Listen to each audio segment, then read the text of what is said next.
Buenos días, mi nombre es Caterina Andrea González Hernández y en el día de hoy vamos a hacer una exposición sobre anatomía radiológica. Bueno, vamos a describir anatómicamente los huesos de la cara, de la cabeza. La cabeza está conformada por huesos del cráneo y huesos de la cara. En el cual huesos del cráneo encontramos el hueso frontal, el cual es un hueso impar, central y simétrico ubicado en la parte superior de nuestro cráneo. Seguido por el hueso frontal encontramos los huesos parietales, que son huesos pares, encontramos pares, seguido por el hueso occipital, que es un hueso impar ubicado en la parte posterior inferior de nuestro cráneo. El hueso occipital articula con el hueso parietal y con el hueso etmoides por una sutura llamada sutura lamboidea. Seguido encontramos el hueso temporal, el cual es un hueso par que posee dos apófisis, una apófisis estiloides y una apófisis mastoides,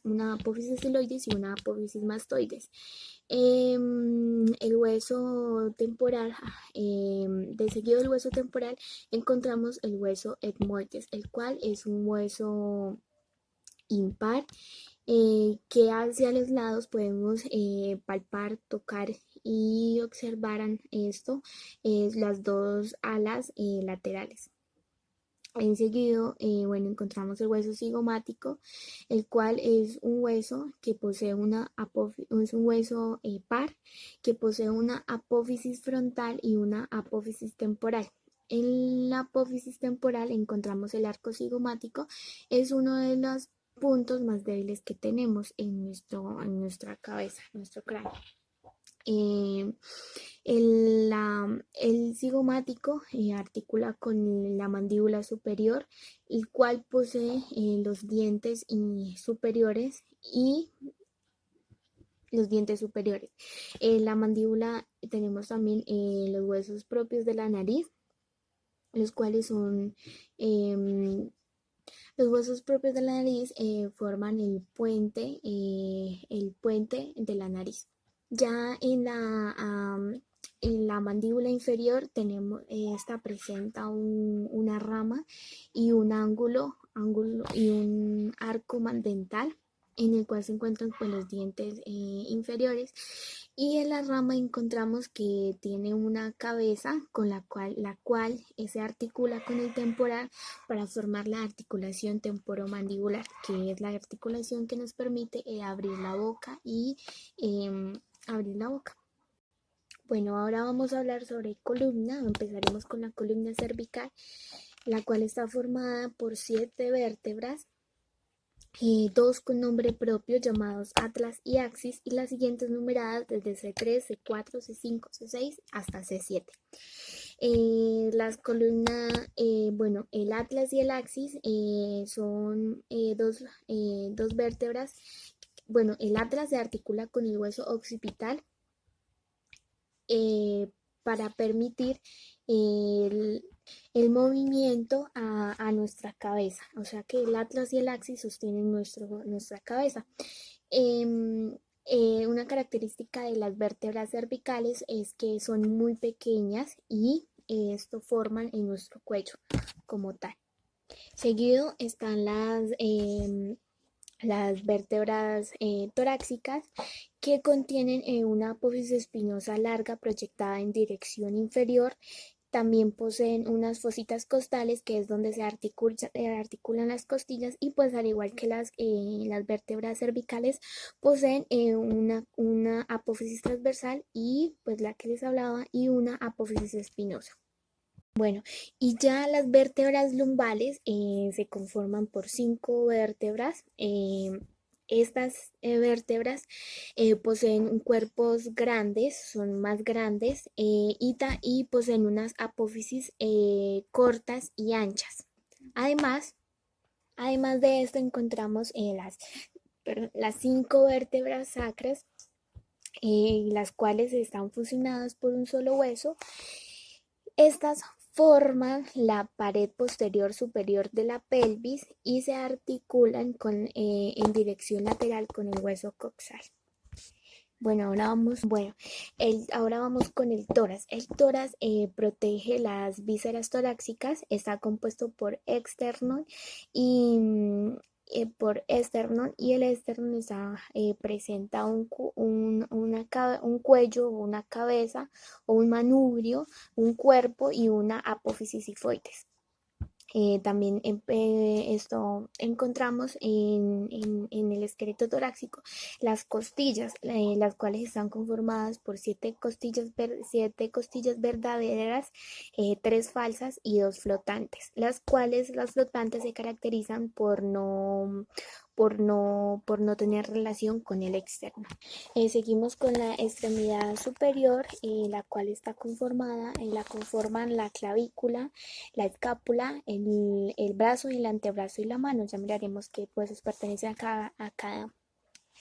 Empezaremos por la clavícula. La clavícula posee una extremidad external y una extremidad acromial, en la cual obviamente con la extremidad external se articula con el cuerpo o manubrio del esternón para formar la articulación acromioclavicular, la articulación esternoclavicular, y en la extremidad acromial se articula con el acromio para formar la articulación acromioclavicular. Seguido encontramos la escápula, en la cual podemos distinguir la apófisis coracoides y pues el acromio, que se articula con la escápula. En ella también encontramos también una cavidad glenoidea, la cual se articula con nuestro húmero para formar la articulación del hombro o la articulación glenohumeral. Bueno, ya seguido encontramos el húmero, el cual presenta una cabeza, un trocante mayor y un tubérculo mayor y un tubérculo menor, y por la mitad va un surco intertubercular. Seguido por el tubérculo encontramos que presenta un cuello anatómico y un cuello quirúrgico que va, digámoslo así, justo por debajo de los tubérculos. Eso es en la epífisis proximal. Como es un hueso largo, entonces presenta una epífisis proximal y una epífisis distal. En la epífisis distal del húmero encontramos unos epicóndilos laterales y un epicóndilo medial, que son los que se articulan junto con el tróclea humeral para formar la articulación del codo. Se articulan con el radio y el cúbito para formar la articulación del codo. El radio y el cúbito en la epífisis proximal y presentan una cabeza del radio, cabeza del cúbito y una tuberosidad radial, y de igual forma una tuberosidad de cúbito. En la epífisis distal presenta una apófisis estiloides del radio y una apófisis estiloides del cúbito, que se articula con los huesos de la muñeca para formar la articulación de la muñeca o la articulación radiocarpiana. La mano está compuesta por carpos, carpianos, metacarpianos y falanges proximales, mediales y distales. En los metacarpianos se enumeran de 1 a 5, depende el dedo, y en los carpianos encontramos que está compuesto por el hueso semilunar, el escafoides, piramidal, pixiforme, ganchoso, hueso grande, trapecio y trapezoide. Ya como les he mencionado anteriormente, este se articula con el radio para formar la articulación de la muñeca. Ahora vamos con la extremidad inferior. Ya más adelante en la extremidad inferior encontramos la pelvis ósea, que está compuesta por ilión, isquion y pubis, que se unen en un punto para formar el acetábulo, que se va a articular con el fémur para formar la articulación de la cadera. El ilión, el isquion y el pubis presentan una articulación llamada articulación sacroiliaca. Presenta también una sínfisis púbica que une los pubis, y presenta también pues la articulación de la cadera con el fémur. El fémur es un hueso largo, también como es un hueso largo, como le dije anteriormente, presenta una epífisis proximal, un cuerpo y una epífisis distal. En la epífisis proximal del fémur encontramos un troquín, el troquín y el trocante menor. Encontramos una línea encontramos también una línea intercantera. eh, Encontramos un cuello del fémur y la cabeza del fémur, que es la que se articula con el acetábulo para formar la articulación de la cadera. La cabeza del fémur es la que va más, dice que es una de las articulaciones en la que la cabeza va más, digámoslo así, incrustada o metida en el acetábulo. En la epífisis distal del fémur encontramos unos epicóndilos laterales y unos epicóndilos mediales, y encontramos también la rótula, que se articulan con la tibia y el peroné para formar la articulación de la rodilla. La tibia presenta una meseta y el peroné presenta una cabeza en la epífisis proximal. En la epífisis distal encontramos la articulación, presenta una articulación denominada articulación del tobillo o articulación tibio-astragalina. Presenta tanto peroné como tibia unos maleolos definidos como maleolo lateral y maleolo medial.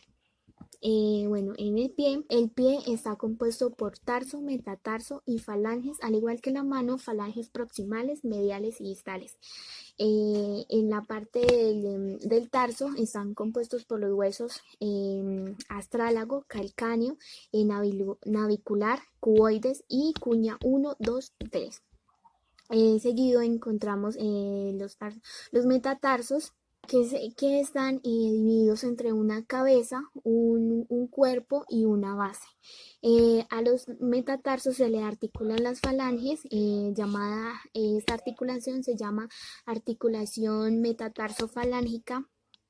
El falange proximal, que está proximal seguido por los falanges mediales y los falanges distales.